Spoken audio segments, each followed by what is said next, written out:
Assalamualaikum warahmatullahi wabarakatuh.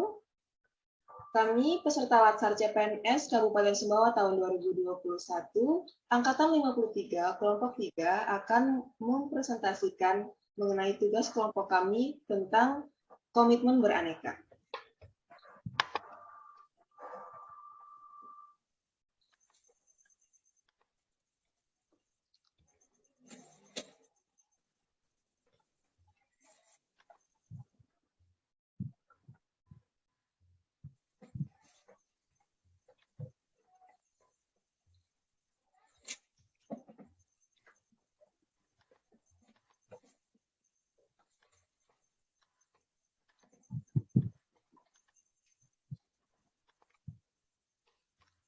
Agenda 2, Aneka. Anggota kelompok tugas 2, Nurdini Saridiani, Ahli Media Farmasi, Puji Rahmadi, Ahli Media Keperawatan, Rahayu Wulandari, Ahli Media Gizi, Ranti Dwi Cahyani, Ahli Media Gizi, dan Sakrudin, Ahli Media Keperawatan. Dalam komitmen beraneka, kami akan menjelaskan tentang makna nilai-nilai dasar PNS dan penerapannya dalam kehidupan sehari-hari, serta refleksi dalam tugas fungsi sebagai ASN. Komitmen beraneka terdiri dari 5 nilai dasar: akuntabilitas, nasionalisme, etika publik, komitmen mutu, dan anti korupsi. Selanjutnya akan dijelaskan oleh rekan kelompok saya, Rahayu Wulandari, mengenai akuntabilitas.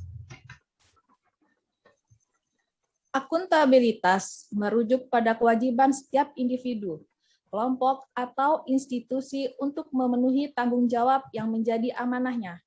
Amanah seorang PNS adalah menjamin terwujudnya nilai-nilai publik.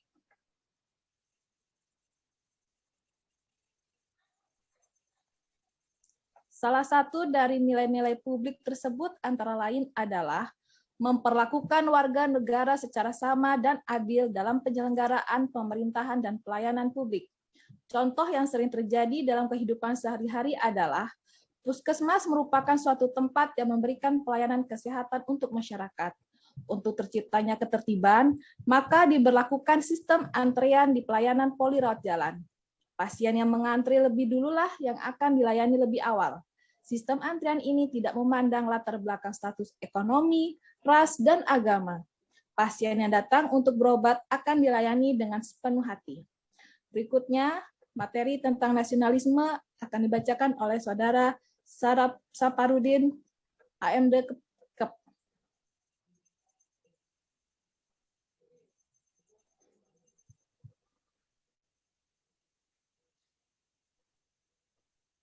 Pada Saudara Saparudin, dipersilahkan.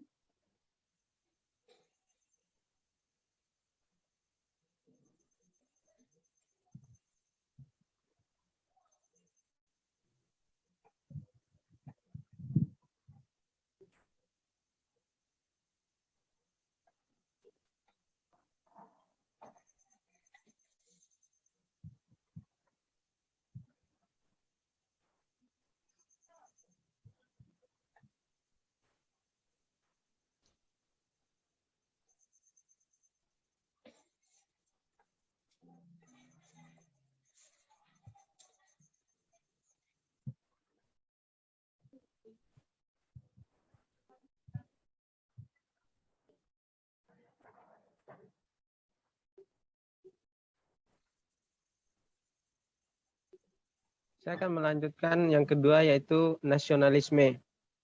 Nasionalisme adalah suatu sikap politik dari masyarakat, suatu bangsa yang mempunyai kesamaan kebudayaan dan wilayah serta kesamaan cita-cita dan tujuan. Dengan demikian, masyarakat suatu bangsa tersebut merasakan adanya kesetiaan yang mendalam terhadap bangsa itu sendiri.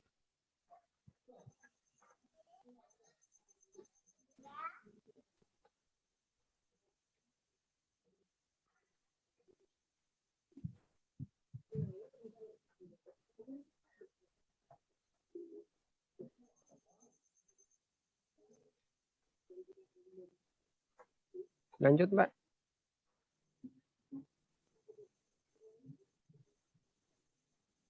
Nasionalisme juga ialah cinta pada tanah air, ras, bahasa, atau sejarah budaya Terus nasionalisme juga bisa dikatakan suatu keinginan akan kemerdekaan, politik, keselamatan, dan prestise bangsa. Nasionalisme juga bisa diartikan dogma yang mengajarkan bahwa individu hanya hidup untuk bangsa dan bangsa demi bangsa itu sendiri. Terus yang selanjutnya, nasionalisme pada hakikatnya adalah untuk kepentingan dan kesejahteraan bersama, karena nasionalisme menentang segala bentuk penindasan terhadap pihak lain, baik itu orang per orang, kelompok-kelompok dalam masyarakat maupun suatu bangsa. Yang terakhir, nasionalisme tidak membeda-bedakan baik suku, agama maupun ras. Adapun prinsip-prinsip nasionalisme, yang pertama, hasrat untuk mencapai kesatuan. Yang kedua, hasrat untuk mencapai kemerdekaan. Yang ketiga, hasrat untuk mencapai keaslian. Yang keempat, hasrat untuk mencapai kehormatan bangsa.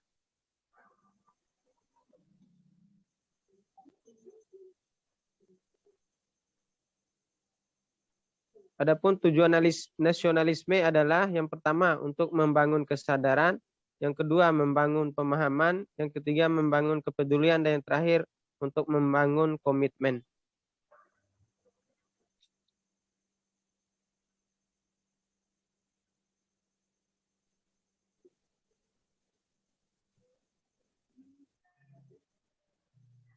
Contoh sederhana yang penerapan nasionalisme dalam pekerjaan sehari-hari, yakni dengan memberikan pelayanan pada masyarakat tanpa membedakan suku, ras, agama maupun golongan. Apakah itu pejabat, teman, kerabat, masyarakat kaya atau miskin, tetap diberikan pelayanan yang sama tanpa dibeda-bedakan.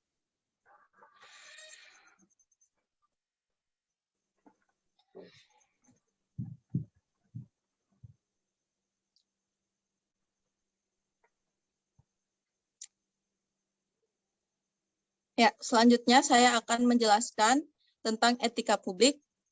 Etika publik adalah pencerminan tentang norma yang menentukan benar atau salah, baik atau buruknya perilaku, tindakan, dan keputusan dalam merumuskan kebijakan publik dengan tujuan menjalankan tanggung jawab sebagai pelayan publik. Contoh penerapannya adalah kita sebagai ASN pelayan publik harus memberikan pelayanan dengan tulus, jujur, dan berkualitas. Misalnya pada saat melayani konseling, kita harus melakukan pelayanan dengan menerapkan 5S. Senyum, sapa, salam, sopan, dan santun. Kita juga tidak boleh bersikap diskriminatif dalam melayani pasien dan menjaga informasi pasien yang bersifat rahasia. Selain itu, kita harus ingat bahwa kita juga mempunyai tujuan, pasien harus mengerti tentang konseling yang kita berikan. Oleh karena itu, dibutuhkannya juga kemampuan berkomunikasi yang baik, dan yang lebih penting adalah kita harus bertanggung jawab atas apa yang telah kita sampaikan kepada pasien. Selanjutnya, komitmen mutu yang akan disampaikan oleh Dini Saridiani. Oke. Mengenai komitmen mutu merupakan pemahaman konsep akan efektivitas, efisiensi, inovasi, dan mutu. Efektivitas sendiri adalah sejauh mana organisasi dapat mencapai tujuan yang ditetapkan atau berhasil mencapai apapun yang coba dikerjakan. Efisiensi, jumlah sumber daya yang digunakan untuk mencapai tujuan organisasional. Inovasi, cara utama di mana suatu organisasi beradaptasi terhadap perubahan-perubahan di pasar, teknologi, dan persaingan, serta mutu, yang merupakan apapun yang menjadi kebutuhan dan keinginan konsumen. Nihil cacat, kesempurnaan, dan kesesuaian terhadap persyaratan, serta kesesuaian terhadap spesifikasi. Dalam pelaksanaannya, komitmen mutu bertujuan untuk mencapai tujuan puskesmas itu sendiri, di mana puskesmas bertujuan menjadi fasilitas pelayanan kesehatan yang menyelenggarakan upaya kesehatan masyarakat dan upaya kesehatan perseorangan tingkat pertama, dengan lebih mengutamakan upaya promotif dan preventif di wilayah kerjanya.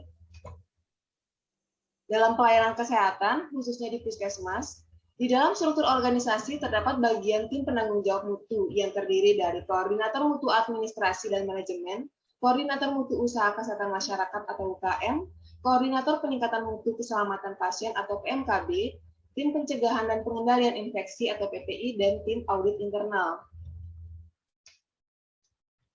Selanjutnya, perihal anti korupsi akan dibahas oleh rekan saya, Puji Ramadi.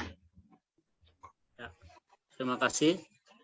Anti korupsi itu, kata korupsi itu berasal dari bahasa Latin, yaitu corruptio, yang artinya kerusakan, kebobrokan, dan kebusukan.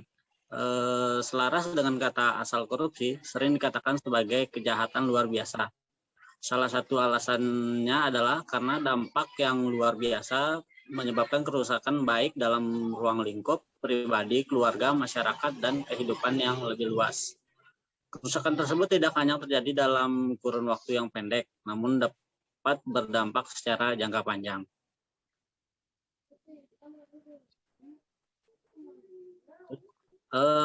Contoh anti korupsi dalam instansi yaitu disiplin atau korupsi waktu. Kita sebagai calon ASN harus mengikuti aturan yang ditetapkan pemerintah dalam hal disiplin waktu, seperti datang tepat waktu dan pulang tepat waktu. Kelak kita sudah menjadi ASN, kita sudah mempunyai sumpah atau janji untuk taat pada peraturan pemerintah, dan juga karena pemerintah juga yang memberikan kita berupa insentif atau gaji sebagai bentuk penghargaan atas kerja kita sebagai pelayan publik yang baik.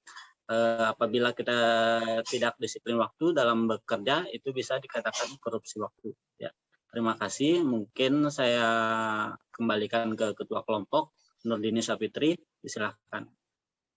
Ya, demikianlah presentasi kelompok tugas 2 kami mengenai berkomitmen dalam beraneka. Wassalamualaikum warahmatullahi wabarakatuh.